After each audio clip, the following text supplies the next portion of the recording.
Professor Kethvar's chitinous fingers drummed against his data pad as he observed the human construction engineer from across the crystalline observation deck of Research Station Epsilon 7.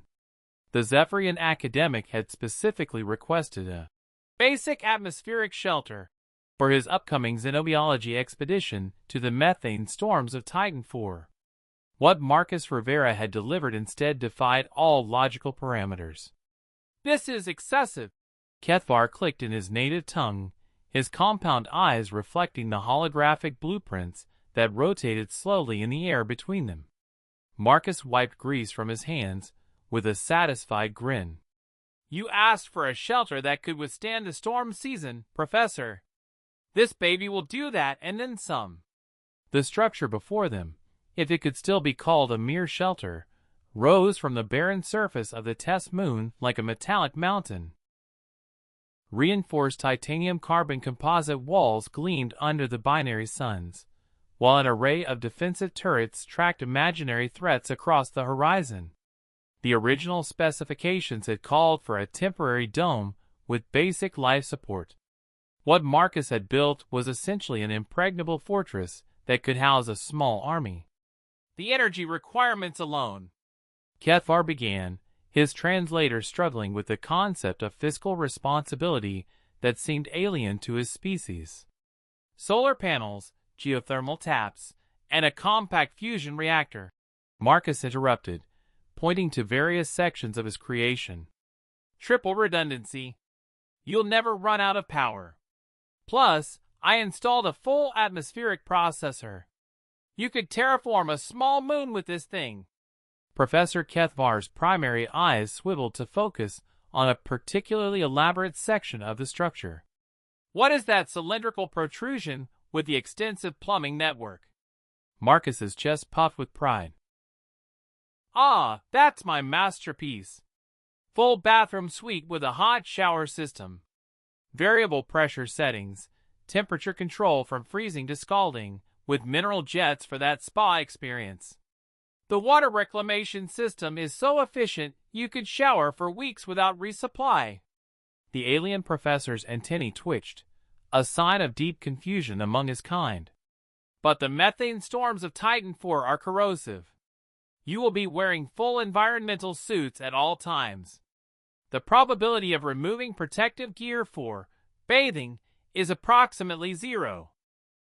"Yeah, but when you're done with your research and back at base camp, you're going to want that hot shower," Marcus insisted. "Trust me, I've been on frontier worlds. Nothing beats hot water after a long day of dodging acid rain and hostile fauna." Kethvar accessed his cultural database, trying to understand the human obsession with heated water immersion rituals. His research indicated it was some form of psychological comfort mechanism, though the evolutionary advantage remained unclear.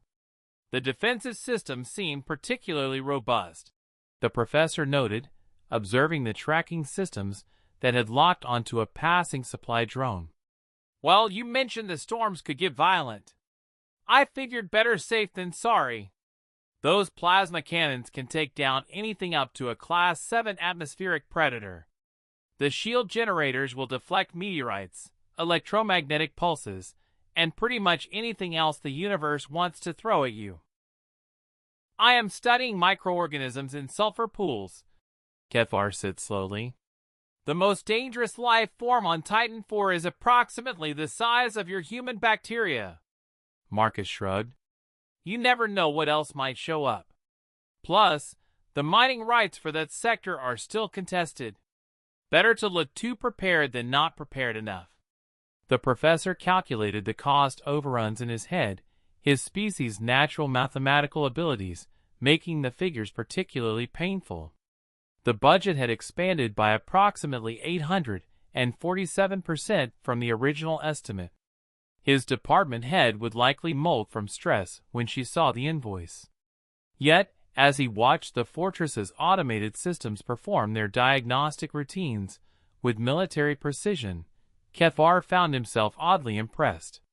The human had interpreted basic shelter through the lens of his own species' excessive tendencies and delivered something that would probably survive the heat death of the universe. "The hot shower system is truly necessary?" he asked one final time. Marcus nodded solemnly. "Professor, that hot shower might just be the most important feature of the whole structure. You'll understand when you're standing under that perfect stream of hot water, watching 3 moons rise over an alien landscape." Kefar filed the expense report, wondering if his own species had been approaching survival with insufficient enthusiasm.